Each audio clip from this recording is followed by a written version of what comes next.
Hello, everyone. Welcome back to the Potsmoker's Bible. My name is Zion. I'm the author of the Potsmoker's Bible, which contains the prophetic book of Zion, where I get my name and authority. It comes from the Ketuvim, or Old Testament, of the Christian Bible. I use the King James Version in case you want to check on any of the passages in my book, either book. Now, today I'm going to be reading the second part of the 30th chapter of the Potsmoker's Bible. It doesn't have a corresponding chapter in the Book of Zion because this is the concluding chapter. So I'm going to take up where I left off. But before we start taking care of society, we must first take care of ourselves. Each temple will start out as a church, so to speak. Friday night at sundown, services will begin. The ritual of the temple is to party. We celebrate the bride Zion and her future king, the Messiah. We party to celebrate the gray, our God. The rituals we use in our unique form of celebration is the template or pattern for our future practices. Our ritual is to gather together, listen to music, use drugs, eat food, and to enjoy each other's company. We do so at night. Our goal is to have the best time possible in the company of the people we hold most dear. That is our way of celebrating life. Our purpose is to have fun. We generate good vibes. We get as messed up as we can and revel in the way we feel. That is what the party is all about. At the temple, we just invite the gray to join in the fun. We still party. We must party because it is both our joy and our and the effects of the drugs on our brains, which makes us connect with the gray. No other way is it possible to connect with the gray. They want to come to be with us because we make them feel good to be around. And our brains connect more easily with them. Our telepathy is enhanced. So throw a party and invite God to join in. Say, hey, Ishi, come party with me. Check out how that happens, what that does. Up until now, the Zionite people have had no true sense of community. We have never had a place to legally gather together. The temple gives us that place. As a church, it is legal. Any state that tries to prohibit its operation has a legal battle to fight.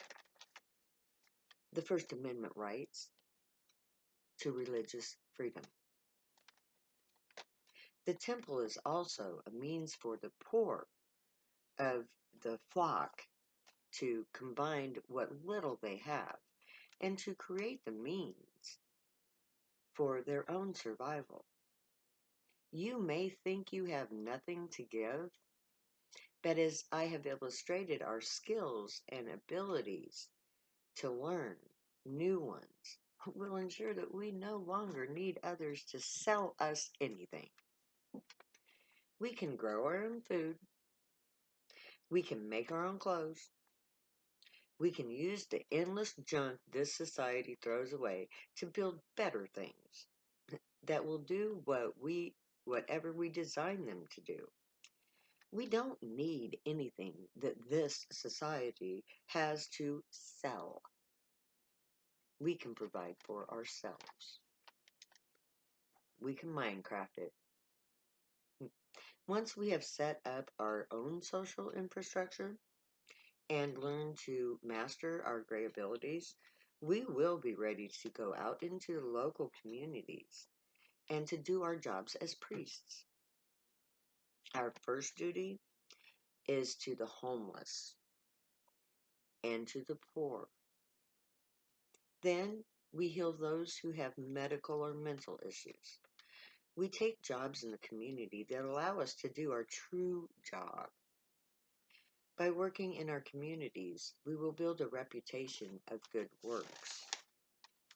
Once we have established our true selves in the communities and have stockpiled our needed supplies, it will be time to make our stand for freedom and to invite the gray to earth.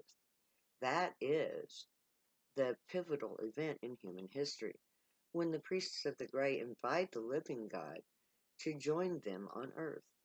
That is the next step in the plan. We are going to go camping.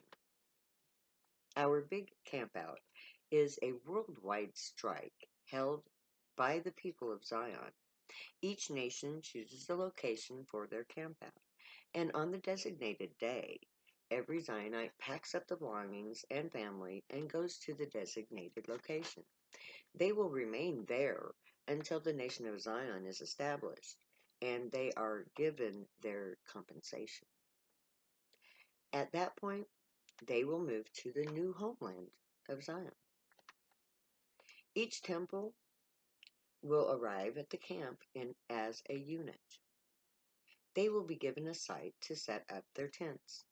The temples will bring with them all that they need for including food, water, porta potties, and generators.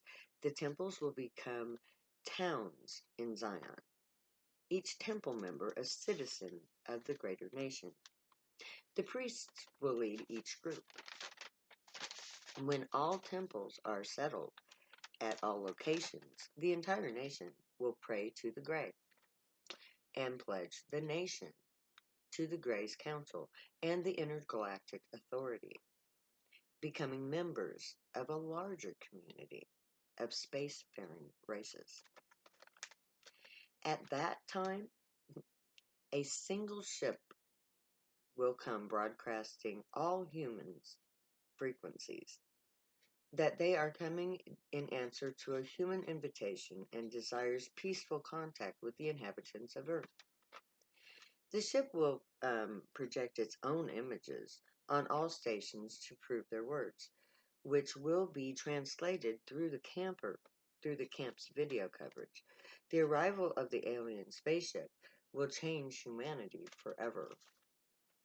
Once the ship has landed in the main camp in America, the human delegates, in conjunction with the Gray, will speak to the human population, declaring the entrance of the Earth into the Galactic Authority on behalf of the people of Zion. The Gray will, of course, speak through the priests. They will first explain to humanity our true history, as I've told it to you. They will then explain to humanity the laws and benefits of joining the Intergalactic Federation. This set of laws gives the Gray authority on Earth. The Gray will appoint the priesthood as their representatives on Earth.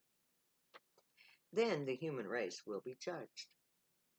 First, in regards to the war on drugs, in light of the establishment of the priesthood, the right of the Zionites will be self-evident. The injustices of the war will require compensation for our people. The establishment of the nation of Zion will be a justly rewarded ending to an oppression. Money will be the next issue to be considered. Money is a primitive concept. Entry into the galactic order will require that money's use be discontinued. Money will be rejected by the Gray. All off-world purchases will be done by barter. The universal currency, money as an economic engine, will be disavowed by the Gray. Next will come the issue of climate change. The use of pollutants will be outlawed. All manufacturing that is not essential will be shut down. The indiscriminate use of resources will also be outlawed. This will be done to mitigate the dangers to come. All so called doubt about climate change will be disproved. Then will come the issue of an impending impact. It seems we have a sister planet in an elongated orbit. It returns every 5,000 years or so, and it's on its approach. This celestial body will be the cause of an impact event that will create a firestorm, fireball Earth. Um, it's unavoidable. This is why they return now, to prepare us so that we can survive what is coming. A plan will be laid out to the human population. A system of arcs will be built in the joint efforts of the Grey, the priests, and the humans. These will be intermountain arcs, self-contained biospheres to shelter life on Earth when the impact occurs. Each arc will be self-sustained. Each one will house living species in pairs to ensure their survival. Plant life will also be given place to live, providing a cyclic system for carbon-oxygen exchange. The diversity of life will be maintained for the future of all humans who are eligible and willing to abide by the intergalactic laws. Laws will be able to enter in. Okay, those who are willing to abide by the intergalactic laws will be able to enter the arcs to ride out the firestorm. The arcs will be expanded up until the last day, providing as much room as possible for those to live within. When the time comes, all who choose to survive will enter the arcs and the doors will be sealed. Then we will take a roller coaster ride through hell as the Earth um, herself is hit by a large enough impact to change our orbit. No matter how close we make the call, the arcs will never be big enough. So we will do our best to make them as large as possible.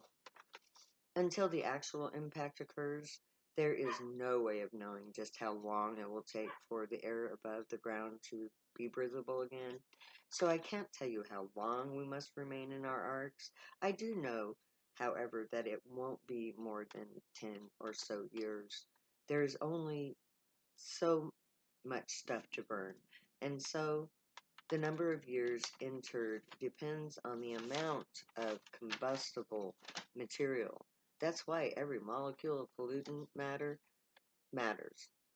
The more we create, the more methane is released. The more methane released, the longer we remain entombed.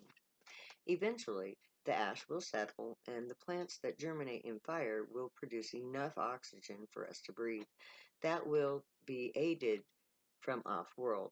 Our alien gods will begin to terraform the earth for us so that our new world can be rebuilt as quickly as possible. So we won't be required to remain in our arcs for as long as nature would require. We'll just have to wait for the ash to settle and life to re-emerge. When we come out of our arcs, we will have to first clean up the remains of those rejected by the grace priesthood. We will bury them and release their souls to be reborn as karma dictates. It is very important that we honor those who didn't